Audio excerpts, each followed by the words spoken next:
सानसु सफैनो हाबाय जोंहा थेंक इउ स माच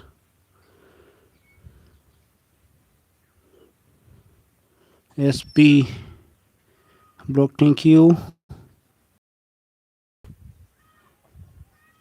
नाइस लाइफ थेंक इउ स माच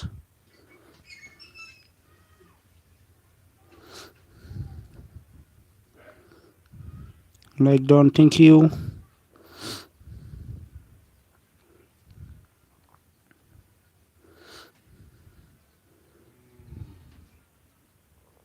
सोर दं कमेन्ट हरदों अननानै सानै दङ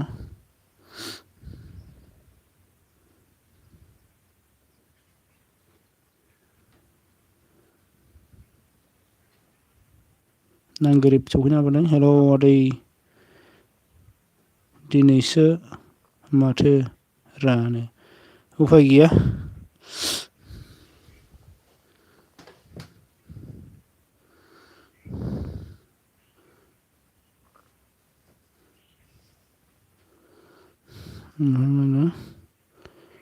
खबरा मारै जाखो गुमैनो दे गुमै दे खबरा बिदिनोसै आरोना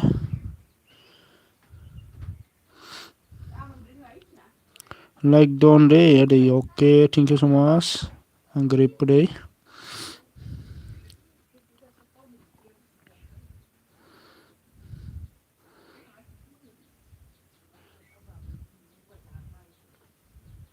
सोर दं प्लिज कमेन्ट दासो सोर दङ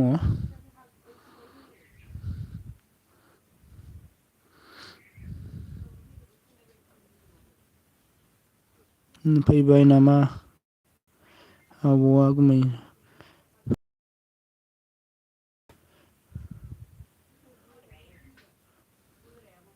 दा लायनोसै बेलासियाव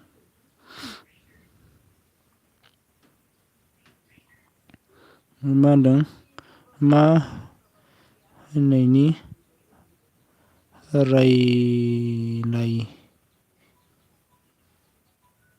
रायलायखो आदैनो मा होननानि रायलायखो गुमैनो सोरखौ रायनो आदैनो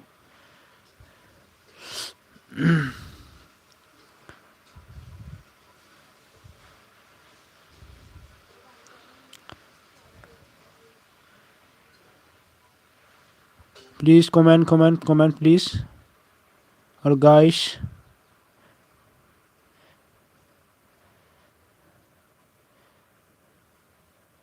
प्लीज मेरा चैनल को सपोर्ट कर दीजिए प्लीज सपोर्ट करो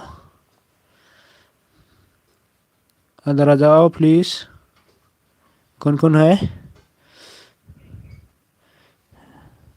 ओमफ्राय जोंहा मा होनदों सानसु अन थेंक इउ स माच ओमफ्राय मा होनदों मा इनायनि रायलायदों होनदां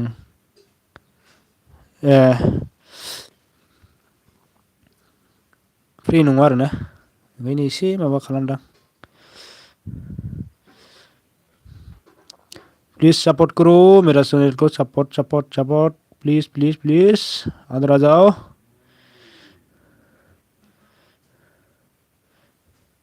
सब कर दीजिए मेरा चैनल को भी प्लीज कमेंट कर दीजिए सानसु अन थेंक इउ बोरैबा जादों नामा ओरैनो जानायालाय जेबो जायाखै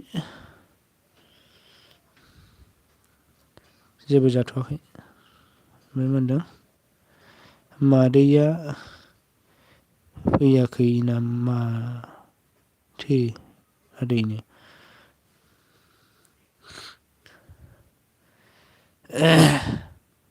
गैया सोर मादैखौबा होनदों नोङो गुजुनाय ने हामा नोंना मुलिखौनो जायाखैबा आङो एसपि ब्लक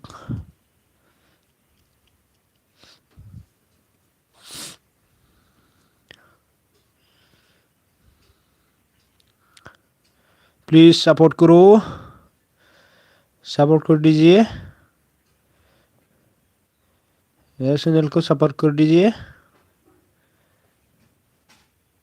प्लीज और फ्रेंड सपोर्ट करो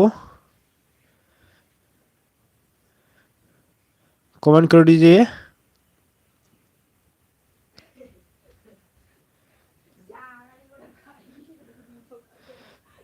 सपोर्ट करो सब्सक्राइब करो मेरा चैनल को भी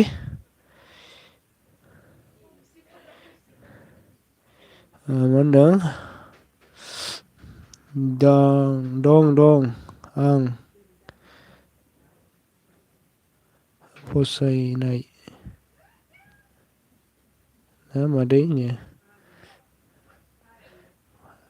आं फसायनाय ना मादै नो दा आं गोरिबा दा मा होनदों मुलि जाना हो मै खिनो जागोन र' जागोन मा होनदों मा होनजागासिनो मा होनदों मा लोमजागासिनो नामा आदै लोमजायाखै पार्सनेल प्रब्लेम दं आरोना ओंखायनो एसे फ्रि जाया जादों 26 नो जोंना माबाया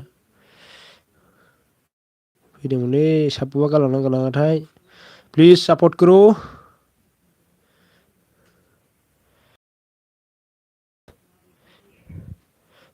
सोर दं जाखोनो माने माबासो आरोना बिसोरो कमेन्टबो हरा आरोना खालि बिदिनो थाङो साब खालामनानै गालाङो बिदिल' आरोना भाइराल मेरा चैनल को 10 लाख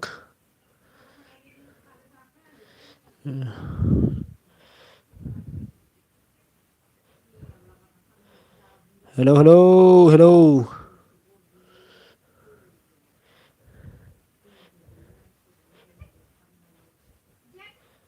मेरे दोस्तों सपोर्ट करो सब्सक्राइब करो मेरा चैनल को प्लीज सपोर्ट करो मा होनदों दे प्रब्लेमफोरखौ जोबस्रां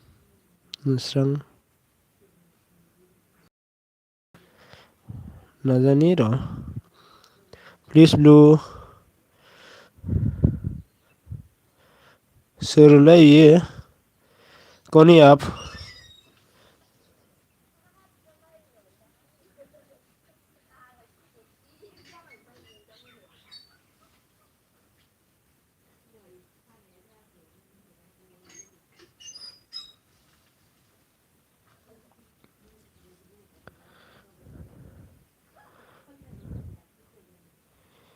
your ex husband अच्छा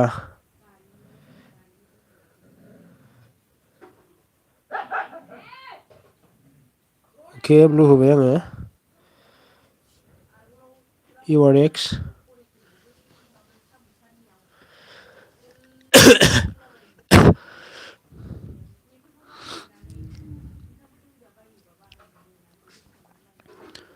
Anjali on प्लीज सपोर्ट करो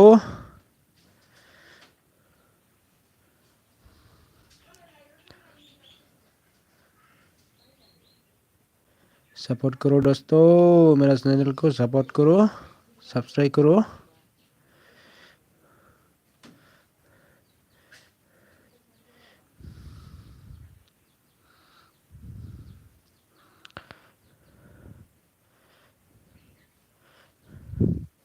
एवारेक्स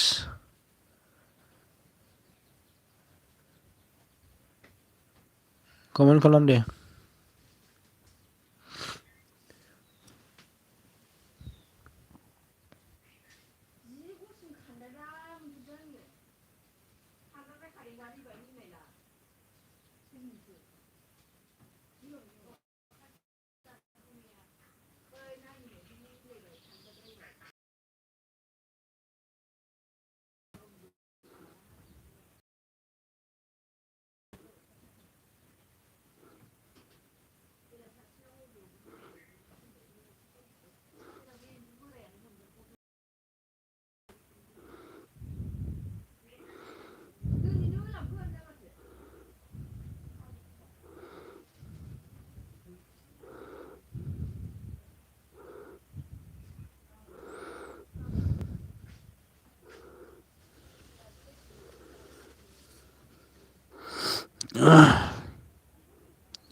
नुयै माने नुनानै नुयै बायदि थानो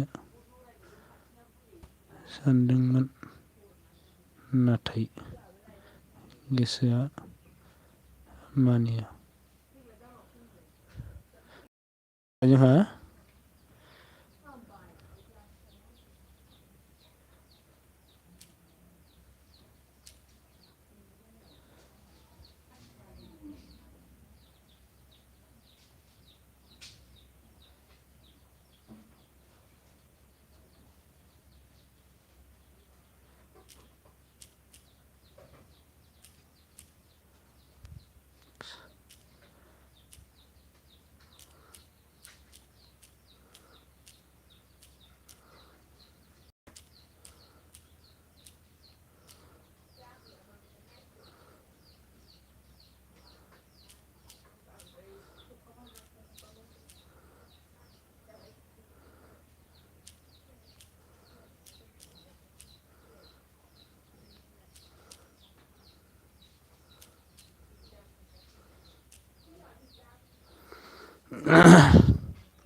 मा होनदों? जादों भाइसो एमाव मादों जादोंसो भाइ से एमावआ मा जाखो?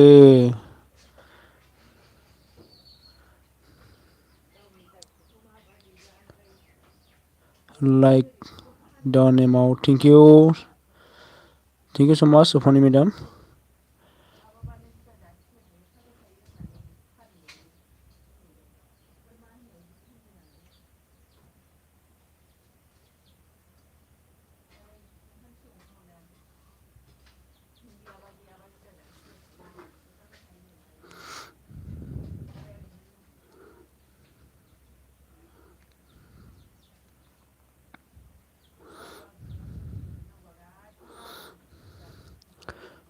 सफैदों एम नार्जारि उफानि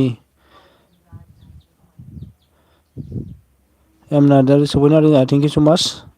उफानि बसुमतारि आंखौबो लोगो खालामदो दे।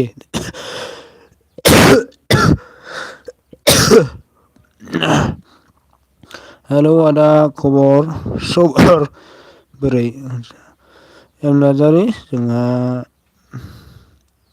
गेजेरावनो आरोना।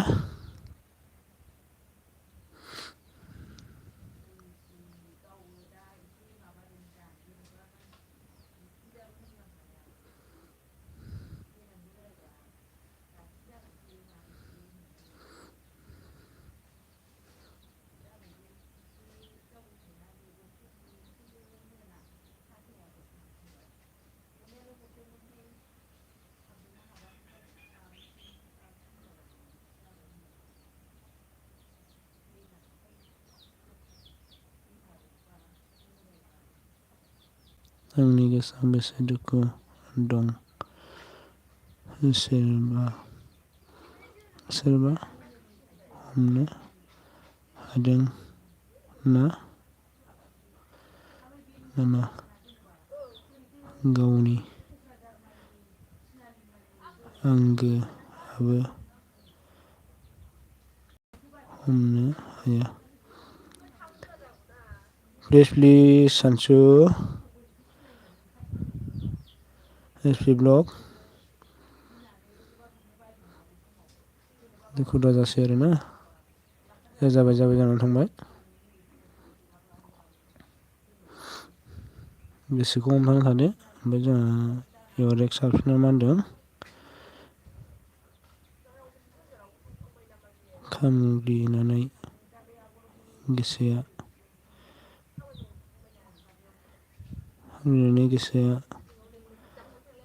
हाथफ्ला जाबाय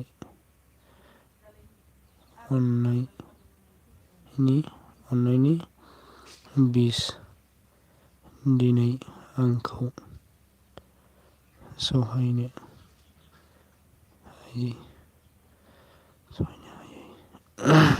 हायै खालामबाय।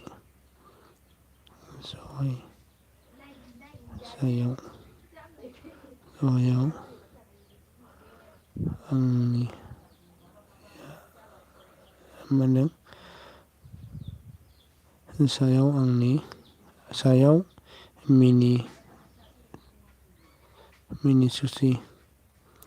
मिनि खुसिथा देखायना गोसो गोरबोआव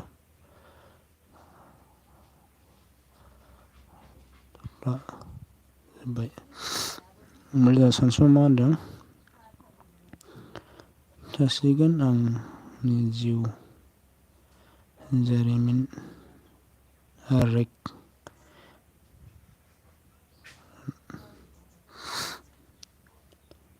जाना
ओमफ्राय जोंहा एवारेक साबसिना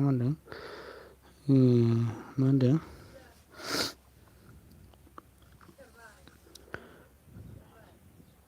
बेखौ फरायखांखाबाय आङो। ओमफ्राय मा होनदों थासिगोन आंनि बेखौ फरायखांखाबाय। ओमफ्राय मा होनदों हास्थायनाय नाथाय बोरै दंमोन बोरै नों बे समायना सिखिरि मा होनदों समायना सिखिरि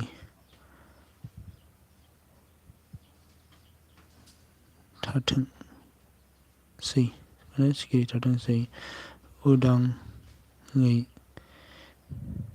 उदाङै बिरना थेंक इउ स' माच बिउटिफुल शायरी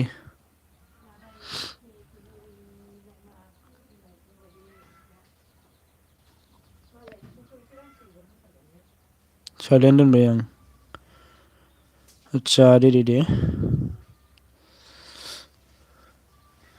इउ आर एक्स ओमफ्राय जोंहा सोर फैदों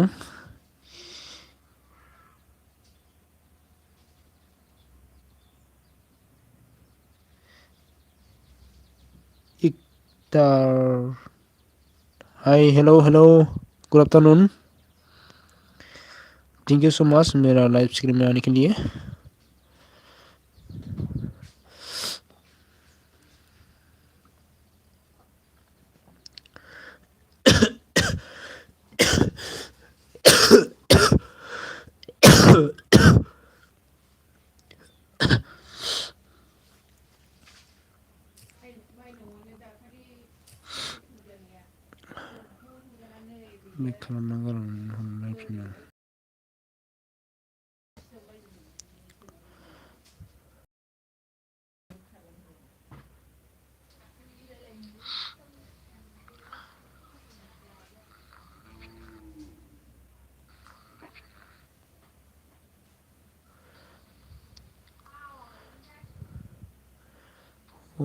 नै हाबाब 72 ना बेसेबां दंमोन माबा बारायबाय आरोना 9 ना बेसेबां थांबायदां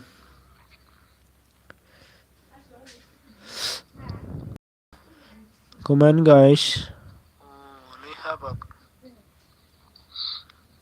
72 ना बेसेबां दंमोन माबा बारायबाय आरोना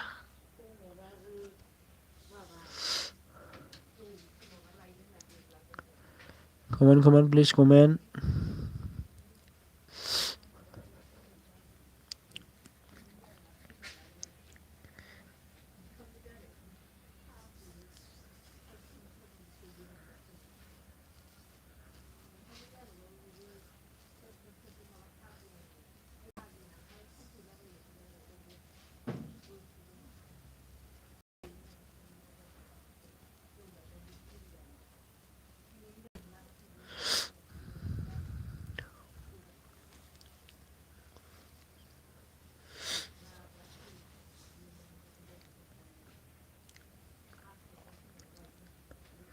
25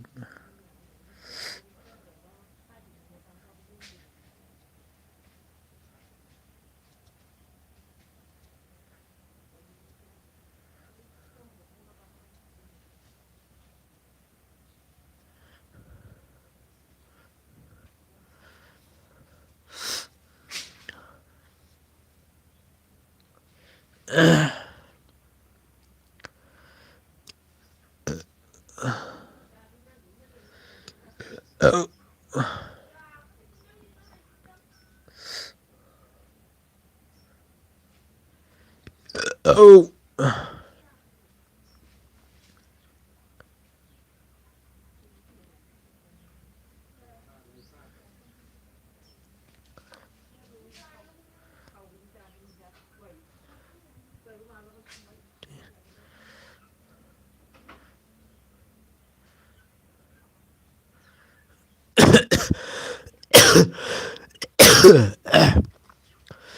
जिरि सबाय थादों जोंहा थेंक इउ सो माच हेल' गुड आफ्टारनुन मा खबर हाय हेल' माजों मोनजाबोखो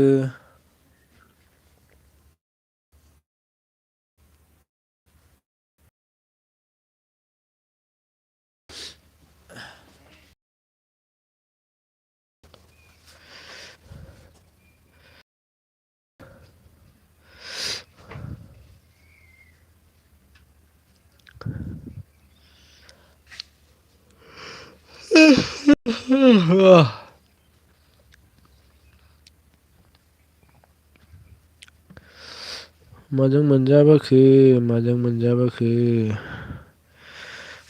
अन थेंक इउ जिरि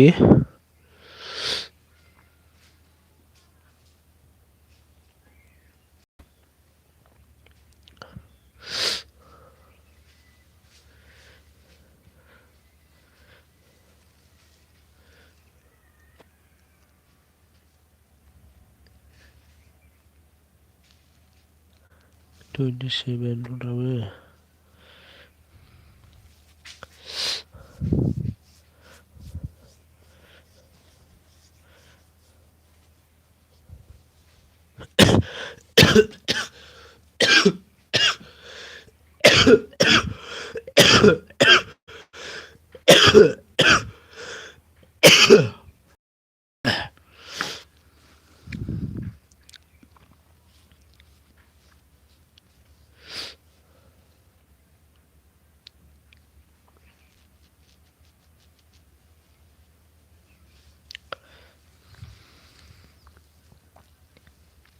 हलै लांदां सानैल'सै खारजोब्बाय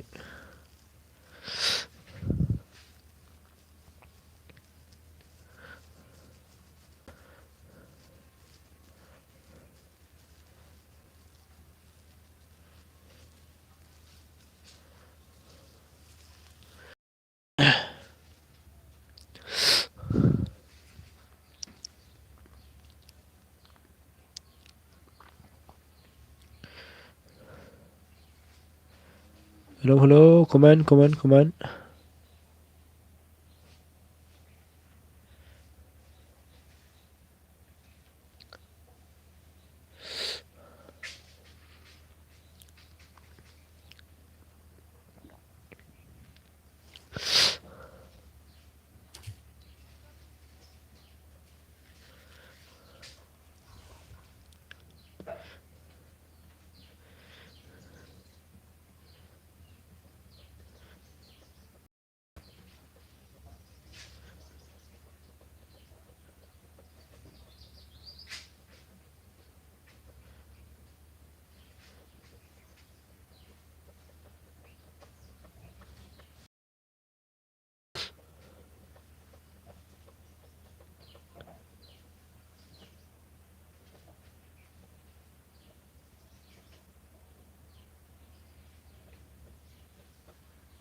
खारजोब्बायसोलै माथो मानसियालाय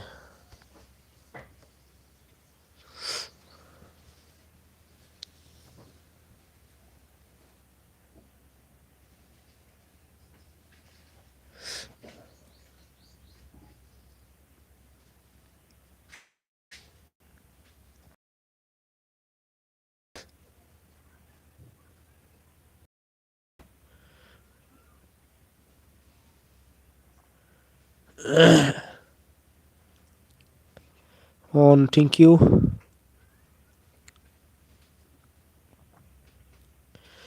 एरि ब्लक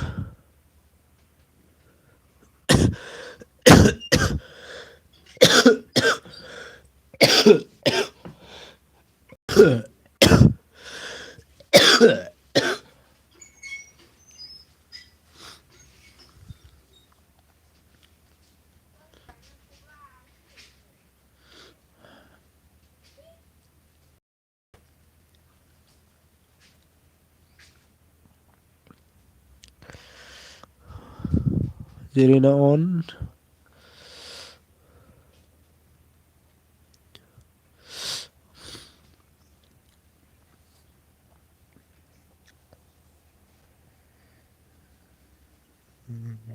थालांबाय आंनि गोरबोआ आद्रा थालांबाय दङमोन र'जारौ साननि सोरां हालाय हरा जेरै अन thank U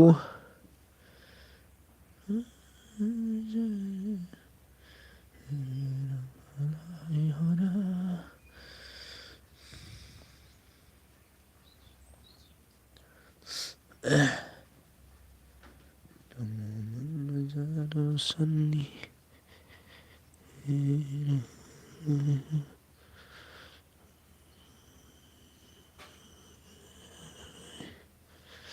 Duku dah lihat sebab Onai Pisaliau On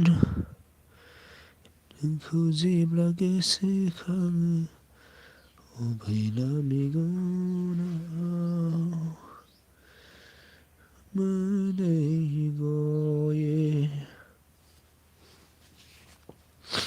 Mana Jirion, thank you so much. Sesedongo komen kalam unnane.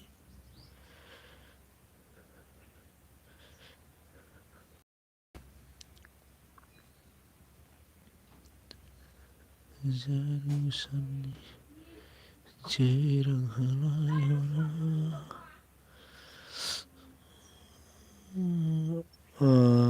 SP blog on, thank you. SP blog बे समाव सम माबाबो नोंहाबो लाइभआव अपेन खालाम दे साब बारायगासिनो आरो ना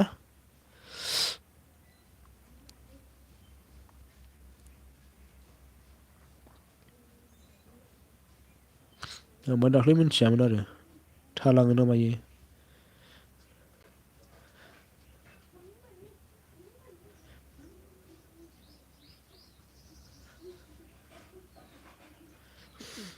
मोजां होबावनायबा 500 फुरा जासिगौमोन आंना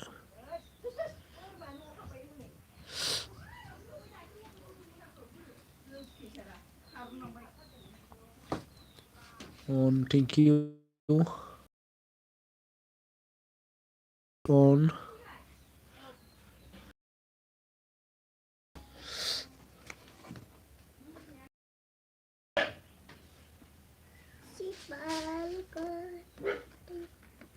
$34 low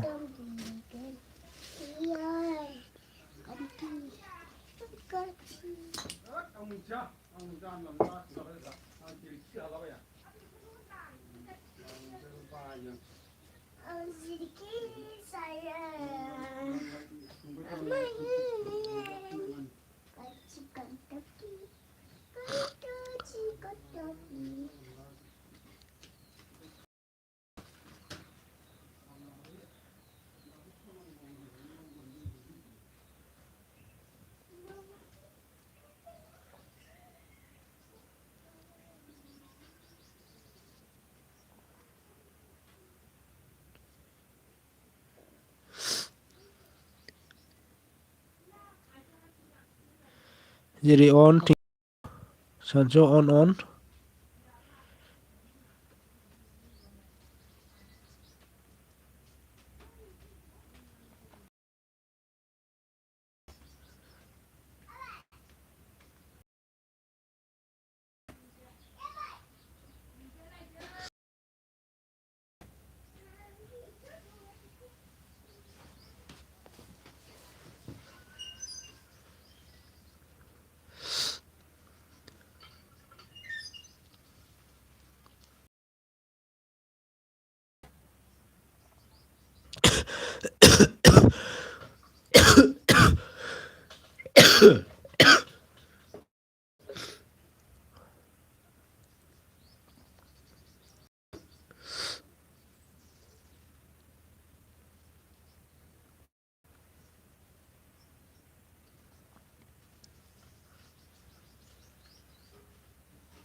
SP on.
Jerry on, thank you.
Mana? Kemana nonton?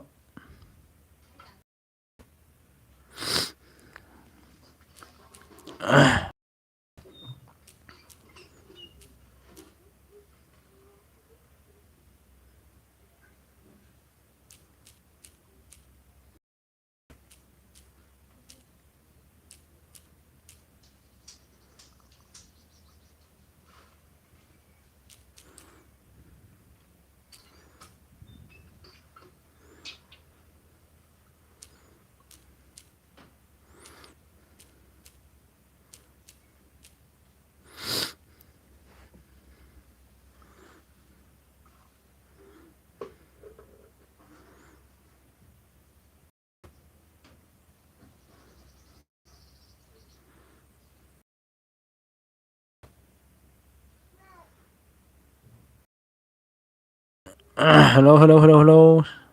SP block on.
Onodero. Oke.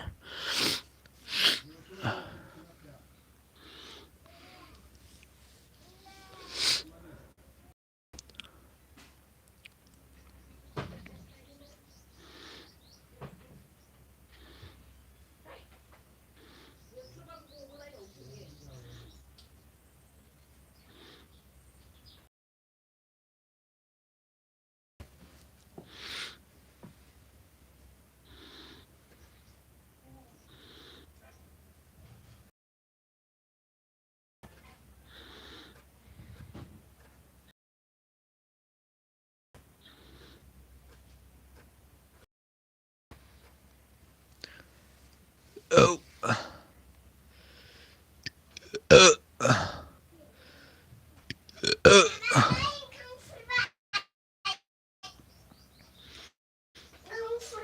Jangan roh.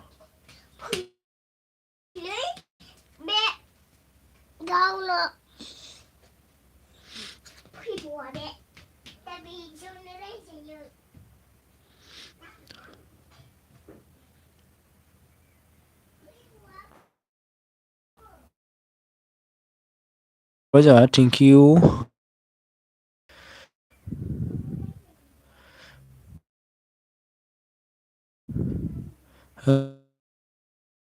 Hello, like don't think.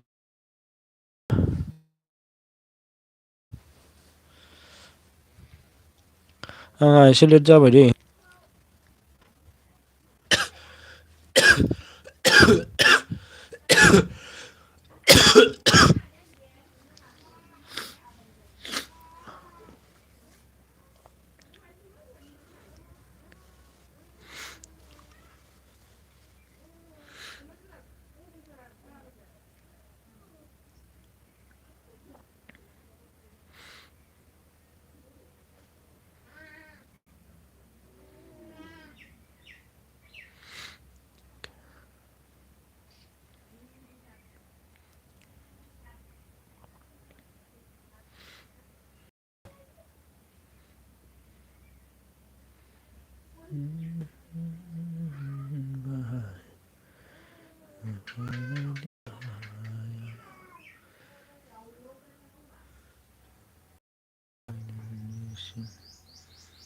मोजोमसै अननाय मोनो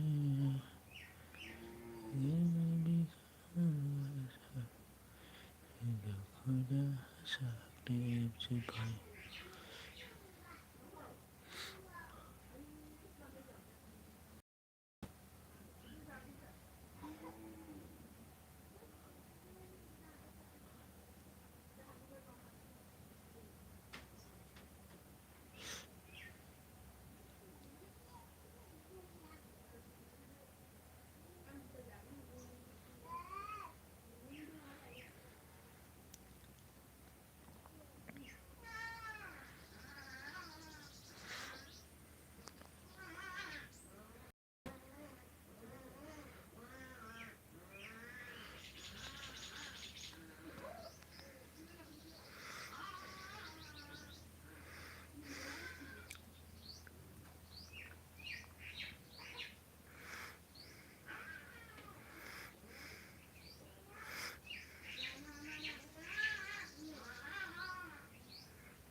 बावदों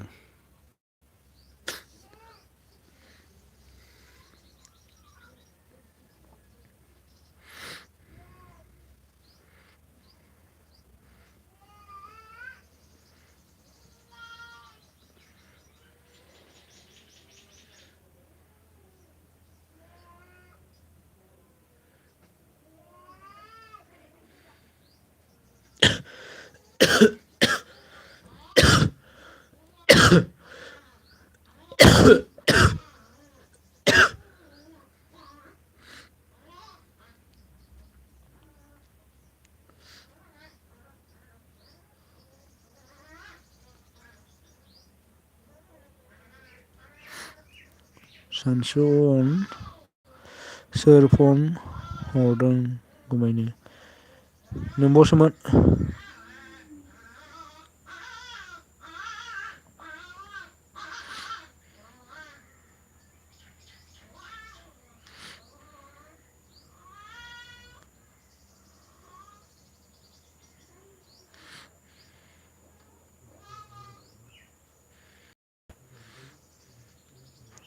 मुदखौनो खालामनो रोंबावा ओमफ्राय आंहा बावनानै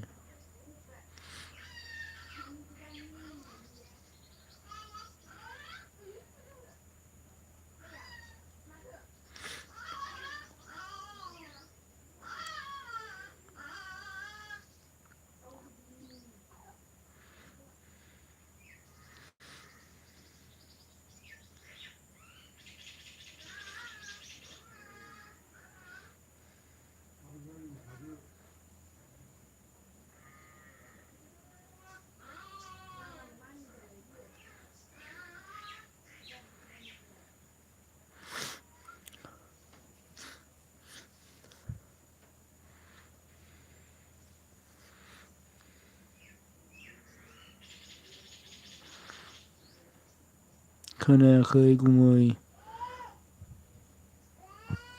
फनाव रायलायनायखौ खोनायाखै खोनादों सोंदों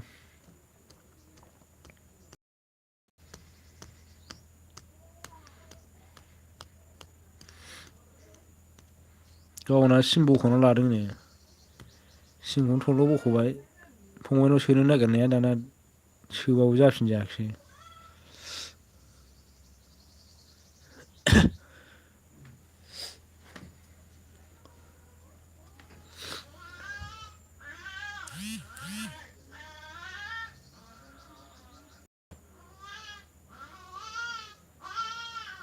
मा वाट्सआप माबा हरलाबायलायखोरा बेना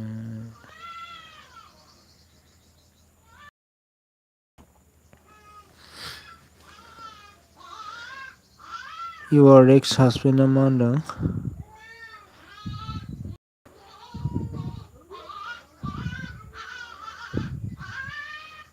बिखाया आंनासो दं बिखाया आंनासो दं आंसो मिथिदों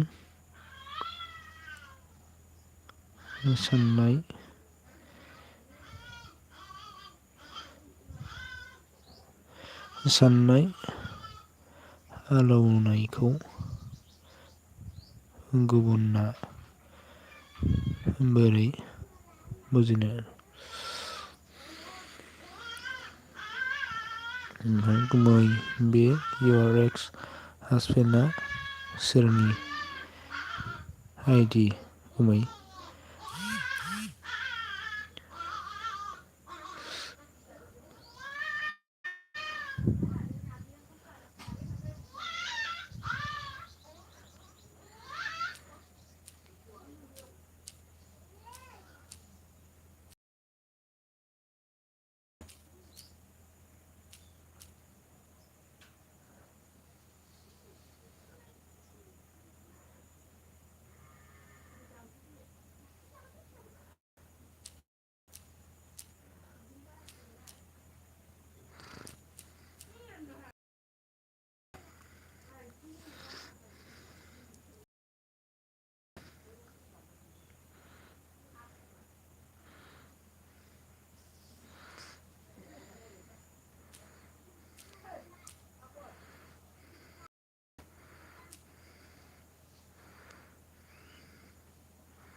थोद मा वाट्सएप माबा हरलाबाय थादोंब्रा बेलाय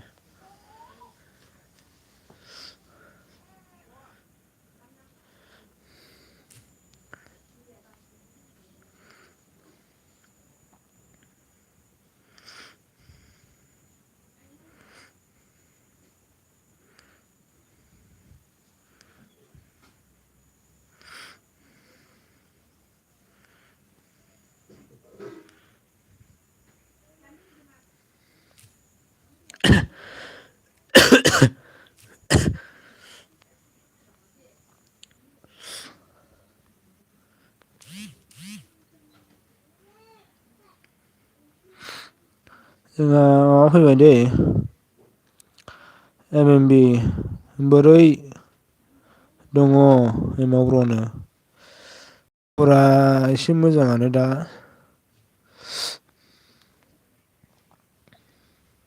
लाइक डाउन ब्र थेंक इउ स' माच लाइक होनो थाखाय MMB ब्र'नो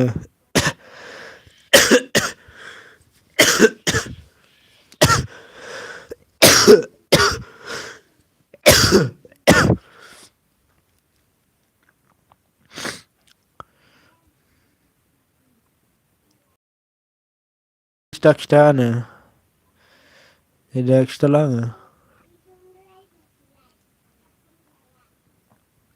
सोर मोनबा आंबा बोरैबासो मोनदों सिनायाखैनो मानसिखौनो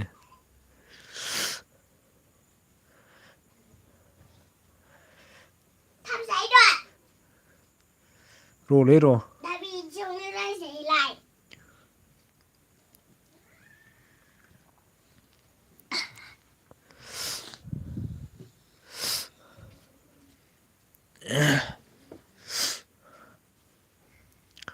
कमेन्ट गाइस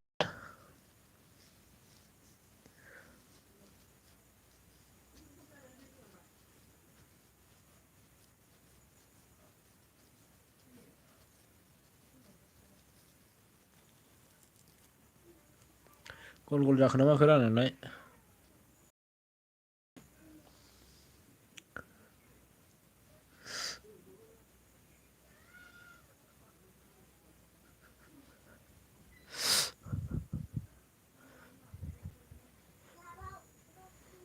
इन्टारेस्टआ फैबाय नामा बर' एक्ट्रिसआ फैबाय नामा ब्र'नो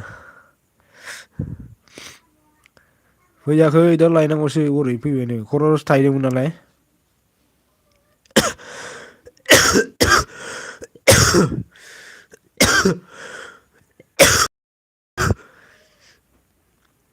दा न'निफ्राय लाना फैनोसै आं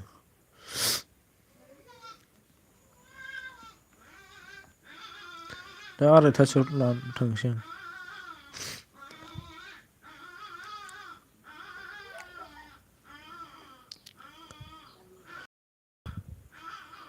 आं मिथिखाबाय गुमैनो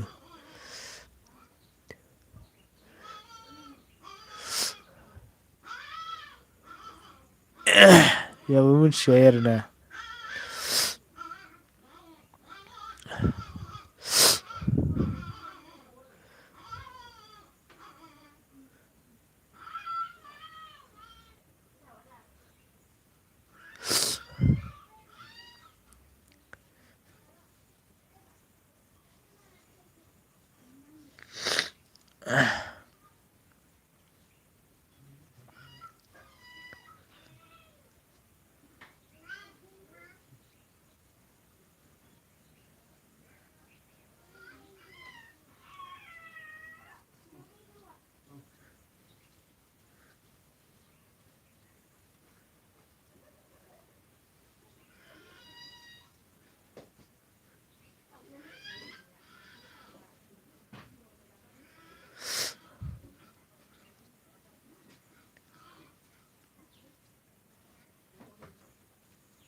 माथो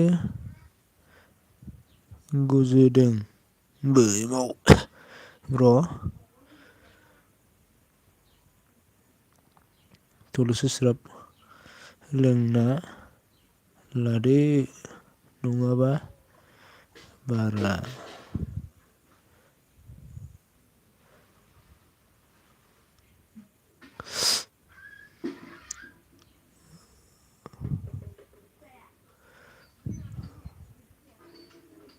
नङाबा बारा आरो जोंनिया सिराप लोंगासिनोखा दाख्लैनो जानाय जायाखै आरोना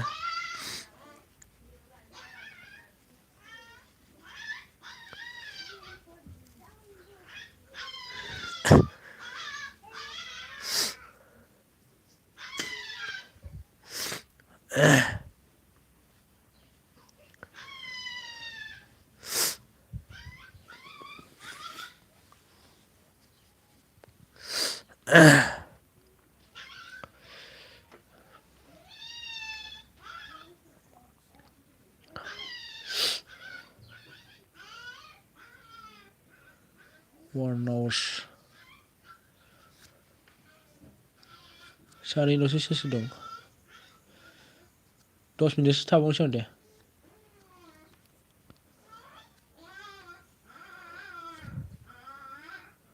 ORX फाग्लि आनैसोनो एक्स हासबेन्ड फाग्लि आनैसो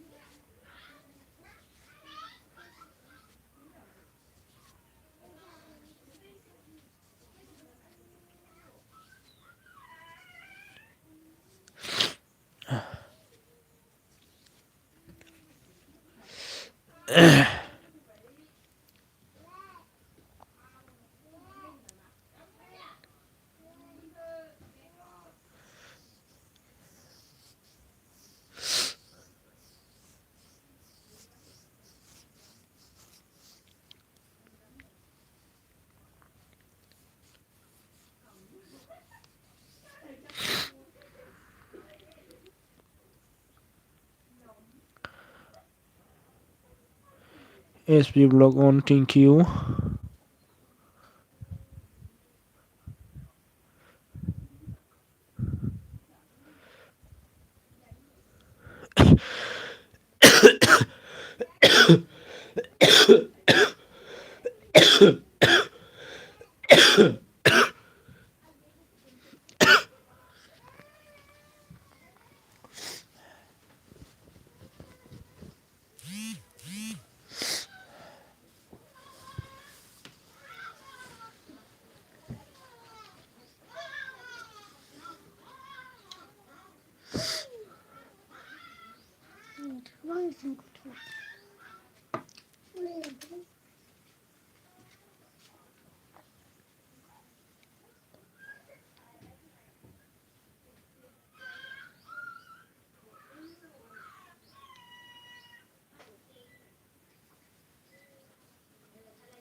औ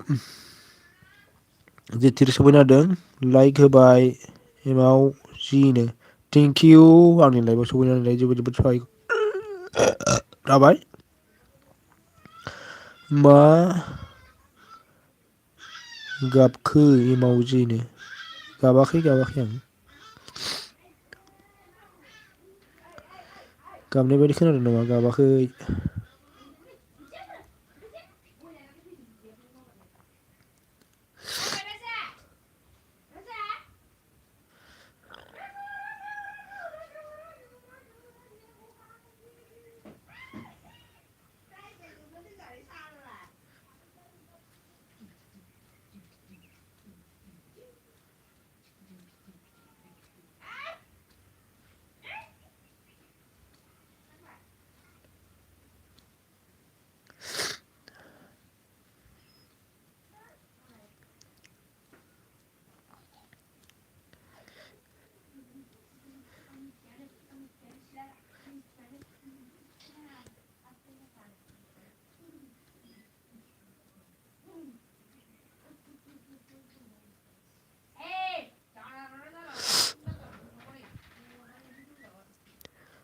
जाखांबाय नामा?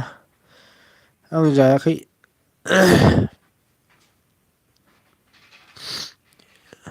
and so on and be okay. जायाखै आं जितिरि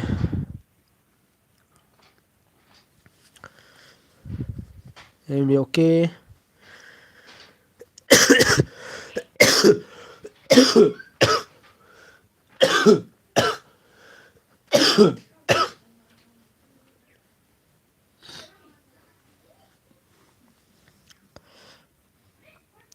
Life.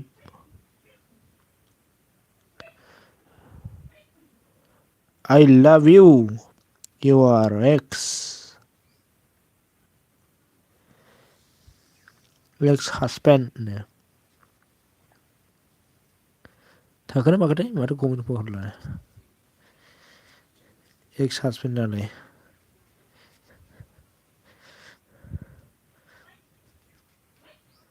गैया गैया जितिरि फैयाखै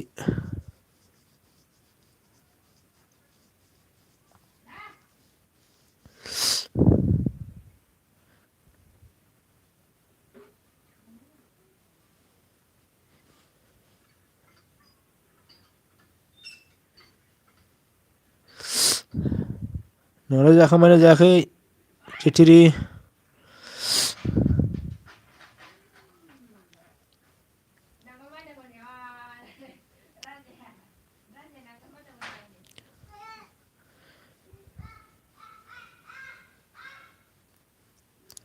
comment. Thank you so much, MMB.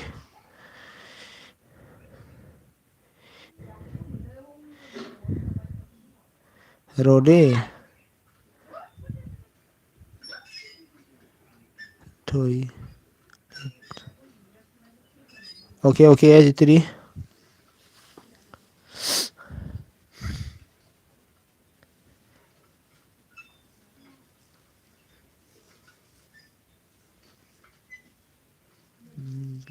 ग्लुमि गनजों मा फोरमायखो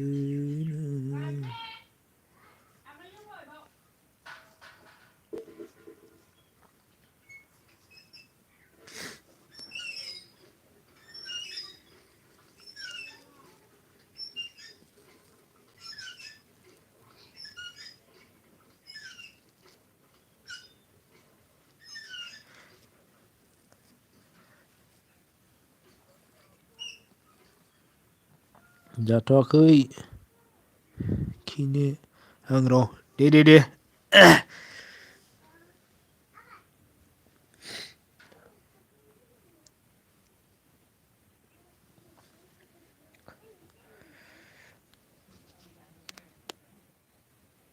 आंबो दोननायनि लाहार फाहार खालामनोसै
ओमफ्राय दसेखौ थानो हागोन दे ओमफ्राय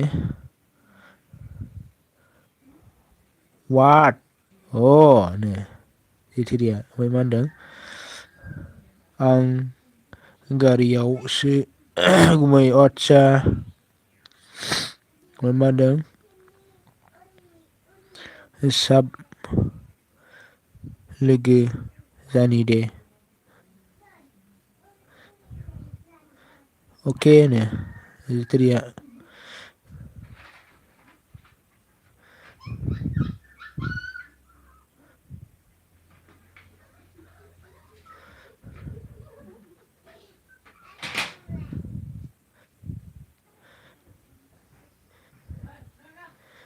SB सो SB लोगो जानि दे लोगो दंखायोना नोंसोरो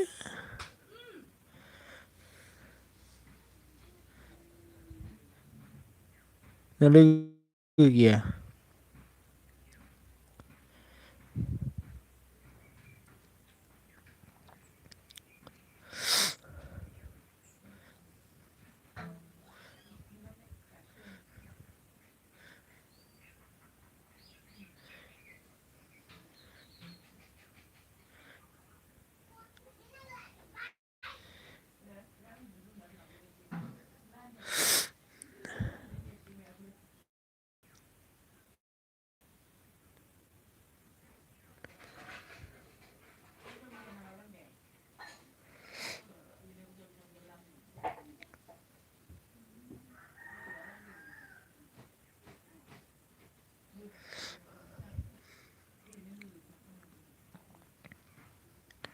बेटारि ल' जाबाय आदसा दे होमबालाय आंबो दोनखानोसै आरोना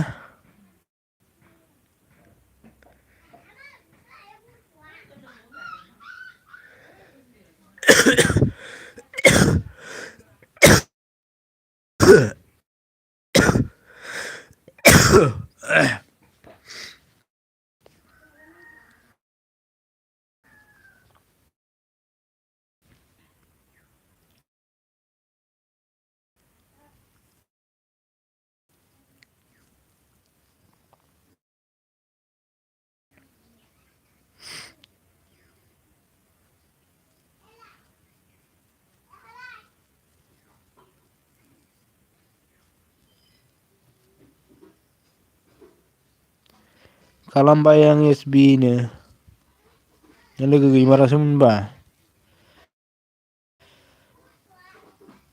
SB ब्लक थांखो ना माखो हनै जिथिरिया साब खालामबाय नोंखौ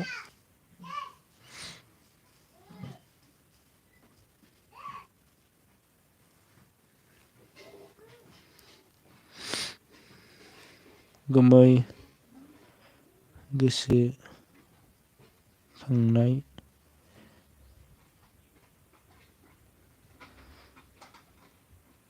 थैजासिम जोबनाय नङा आंना अके SB लाइक डन आदा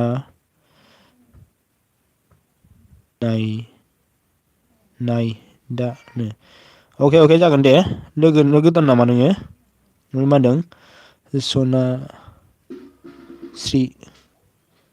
सनास्रि मोसाहारि आंजों गोदान नामा गोदानबा माबानानै भिडिअ फुल नायनानै साब खालामना गालां दे ओमफ्राय आंबो दा बेक खालामगोन आरो ना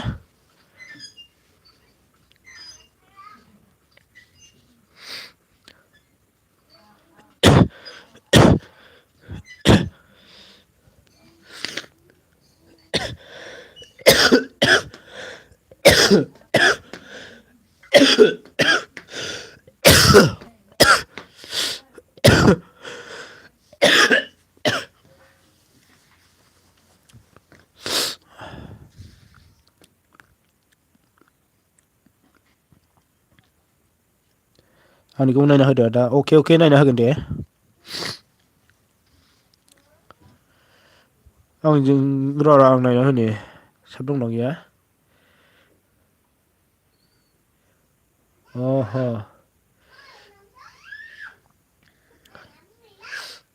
नोंजों लोगो गैया दे आङो दा LB आव साब खालामखाबा एसे उसुबिदा जायो नायनानै फुल भिडिअ नायनानै कमेन्ट होलां दे जोंहा सनास्रि मोसाहारि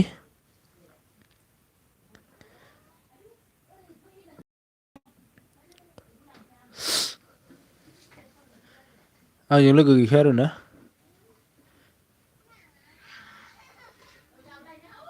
बे एलबिआव नङा दै एलबिआव होनाङा दस्रा भिडिअ 3 मिनिट 2 मिनिटफोरनि भिडिअ फुल नायनानै कमेन्ट होना गालां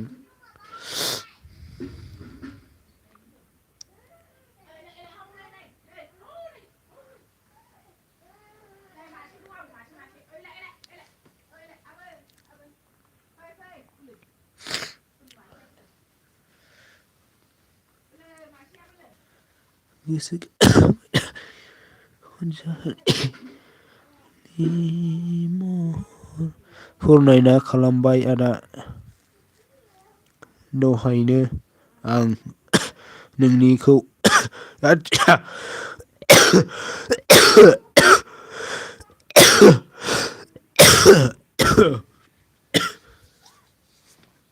अके खानानै होगोन आं धनस्रि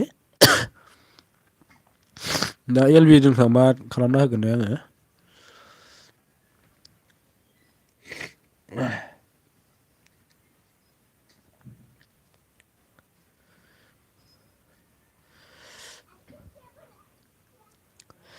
MMB अके नो अके आदा नो अके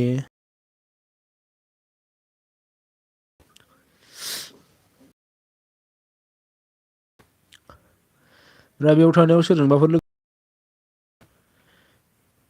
लोगो गैयाबा लोगो खालामना ला दे 6 जन दङ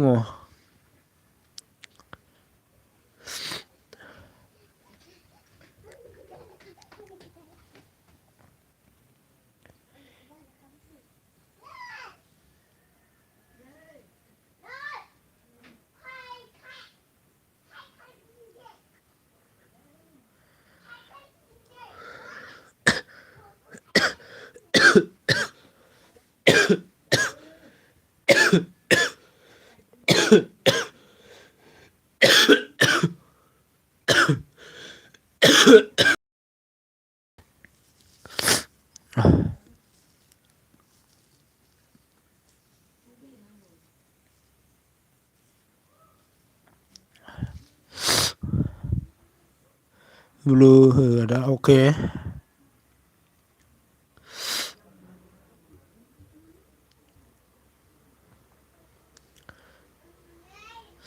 ब्लु होबाय आं कमेन्ट हरलाय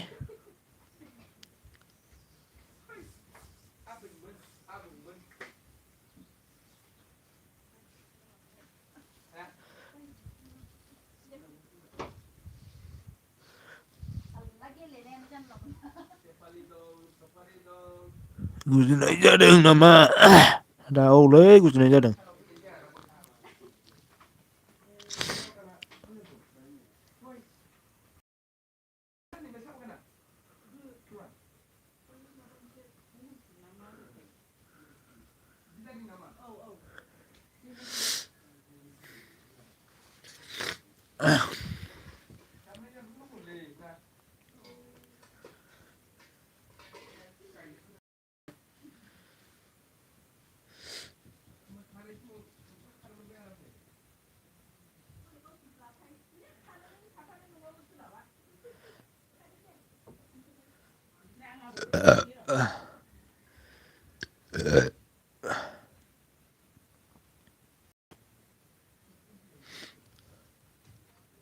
वानल'सै थांजोबखाबाय मानसिया गैखाला दोनसै नामाथाय आङो बाय खालामदो सोर सोर दङ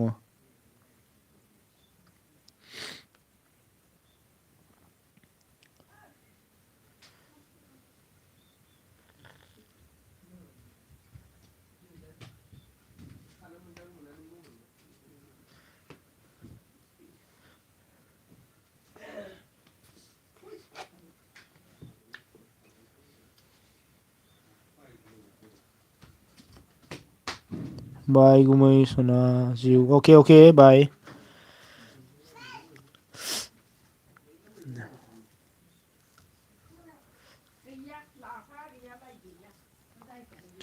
दोनबाय दे आं लोगोफोर होमबा गाबोन लोगो मोनफिनगोनलाय